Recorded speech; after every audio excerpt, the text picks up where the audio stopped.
Hey, beautiful people. This is Aisha from Life, Love, and Lessons. I hope you guys are doing well. I'm just popping in. Lately, I've been on a dating exploration. Now, I've been on a dating exploration for some time now, but lately I've been a little bit more active in joining groups and stuff. One group in particular, I joined on Facebook, and there was a post that was just recently posted where a young lady asked the men in the group, what do they classify as a bad body? So I was gonna write a response to this post, but it's so long-winded that I don't even think I can type all of this in. And so why not just throw it on the audio so you guys can listen to it, and feel free to give your feedback. But I just wanted to say something. Now, this is a group that's geared towards Black singles, and so preferably, or not preferably. So I'm assumably would say that the men who are responding are Black men, and more than likely responding about Black women. So as a Black woman, I feel like there's some things that need to be said. Because some of the comments that I did see in the thing, and listen, everybody's entitled to their own opinion. I'm not saying that, because I can respectfully listen to anybody's opinion. However, when we do things or say things that are detrimental to people's mental, I think that it needs to be addressed. And especially when some of the things are not even based on fact that are attributed to what we would be based on. Now, that sounds a little strange, and I couldn't figure out a better way to say that, but I'm going to explain. A lot of people talk about obesity. Now, I'm speaking to you as a health professional, but I'm also speaking to you as a woman. I'm speaking to you as a mother of 2 children. I'm speaking to you as a current woman that is a dater. I'm speaking to you as a woman that was teased incessantly in school. I'm speaking to you as a woman who also had a weight loss journey. I'm speaking to you as a woman who also, during this whole COVID situation, has regained some weight. And so, but trying to get back to where I was, because I was on my way to being better. And so I just think that it's really important that we speak about things in a way that we have some knowledge behind what it is that we're saying when we use certain terms. A lot of the terms that we use are not even our own terms. That word obesity is not a word of our own. Where did that word come from? It came from the medical community. But I think one of the things that people don't understand is most people that go to the doctor, when they check your weight and your height, they check you against a standard that's called the BMI, the body mass index.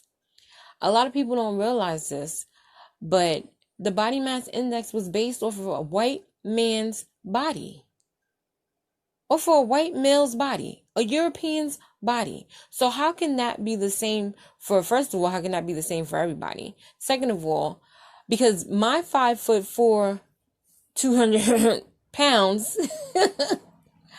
might look different on somebody else, even if they're the same exact height as me. Sometimes people don't think that I weigh the weight that I do, but I'm not a small girl.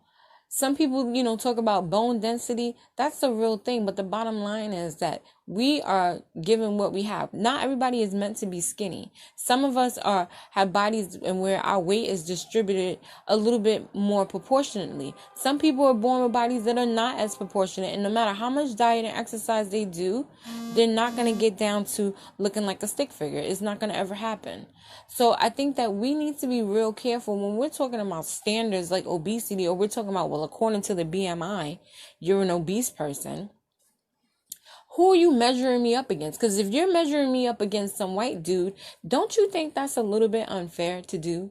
Don't you think that is disproportionate? Like, that's like comparing apples and oranges. How are you going to compare the two? They don't compare. I think that we need to be more vested in what is health and what is healthy, and having healthy behaviors, but also having healthy thoughts, and also thinking about the thoughts that we have, how they influence other people. I think sometimes men forget the power that they have. And this is the thing. Nobody should, it's to me, sometimes it gets a little tricky because there's no such thing as nobody should really have a power over you. But what I'm saying is, we'll use a better word, influence. The influence that men sometimes can have over women and vice versa. We need to think about sometimes when we speak to each other, especially if we're making a comment on other people, especially if you're making a comment on women's bodies and you are a man, because there are some women that will take this to heart. There's some people who, will become depressed over this. And I'm not saying that it's your fault that would happen. I'm just saying that we have to be aware of the fact that sometimes the things that we say, it has an effect on the influence that we have and can have an effect on other people. And so I'm saying that to say that sometimes you can respectfully say, listen, a bad body looks like saggy breasts and a flat ass. Okay, somebody can take that. But if you go on a post and you rant and you're talking about, all these things about a woman with flat chest and looks like her back is on her, like, you're doing a whole lot to just really go in on a particular person or a particular type of body.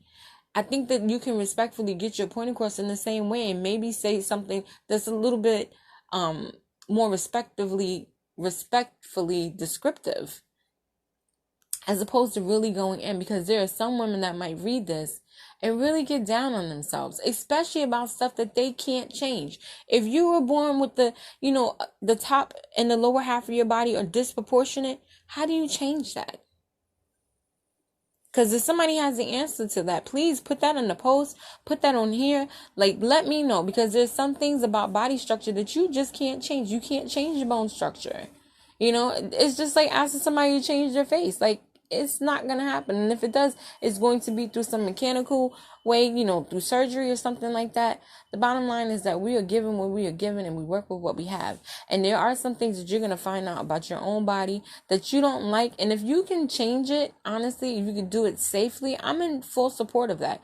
But I do think that we have to be real careful, because I think because of the culture that we are in, where a lot of the influences that we have, especially that have come from basically predominantly male opinions of females, this is part of the reason why we are in the place where we're in, when we have the video vixen phenomenon, where we have, all these things where people have these thoughts about what a perfect woman looks like. Meanwhile, there's no such thing. And you have a lot of these females that are looking to the opinions of men, and you have an influence in it. And I think that we have to be real wise with how we use our influence, because it's really serious and it's really important, and it could be detrimental to somebody's mental health. Just even, saying to somebody, finding something positive to say, I think makes a huge difference. And so I'm just saying that I think that we need to, and I'm not bashing men, because we all do this. And I've seen women talk about other women having bad bodies. There's certain things that I've said in some of my things, like, I don't believe there's a such thing as a bad body, but there are some things that I fundamentally, like, I grew up, I'm gonna give you an example. I have a tummy. I've also had two children and a miscarriage. So I've been pregnant a number of times. Have I lost some of it? Yes. Was I able to get my tummy down to a certain point? Yes. But do I feel uncomfortable looking like if I have on a form-fitting dress and it looks like my tummy is poking out? To me, personally, it's uncomfortable. Some people I see, they're totally fine with it. Guess what? To each his own, boo. You rocking that dress? Good for you, if you feel comfortable. But me personally, I'm going to go out, I'm going to get a little binder, and I'm just going to smooth myself out, because that's what my grandmother and my mom taught me, but I'm not going to bash another woman because she's walking around with her tummy hanging out. Like, if that's your preference and you feel comfortable, I'm not trying to body shame anybody, because God knows I've had my fair share of being body shamed by other people. And had I been of a different mindset, it would have probably taken more of a toll on me than it did. But don't think that when people say stuff that people are not listening, because people are listening, people are reading, and people are feeling. And that's what we have to really be aware of. So, sometimes we got to just do like our mamas and our dads told us. And if you don't have anything nice to say, you know what, just leave it. Or figure out a way to respectfully say it, get your point across without trying to drag somebody. So I hope you guys have a great rest of your day. I hope this is the start of further conversation about this, because, body shaming and us talking about bad bodies and all of this is part of, a culture. And a lot of this is from a culture that is not even our culture. And y'all know what I'm talking about. Some of this is not our culture. We come from African kings and queens where beauty, is fatness. And it might not be fatness in what you're thinking, but basically people were showing that, wealth was shown through being larger. That was our standard. Now here in America, they got a whole different standard, and a lot of us have adopted those standards, but those are not our standards. Now, I'm not promoting being unhealthy, so don't mistake me. But I'm just saying that we have to think about where these standards coming from. And what are we doing to ourselves to help each other? If anything, if somebody feels like I'm unhealthy, I'd rather you say to me, instead of you telling me I got a bad body, like, listen, sis, I'm noticing you got the extra tummy fat. It might be from stress. Maybe you should think about leaving the carbs alone, like whatever. But there's a way to lovingly give information, and there's a way to just drag people and make things negative. And I'm all for the positive. So I say let's get on a positive note with each other, on one accord with each other. Know that I love you for listening. Know that I love you for being you. And we're gonna be good. But we have work to do as a community. So I love you guys, and I thank you for listening.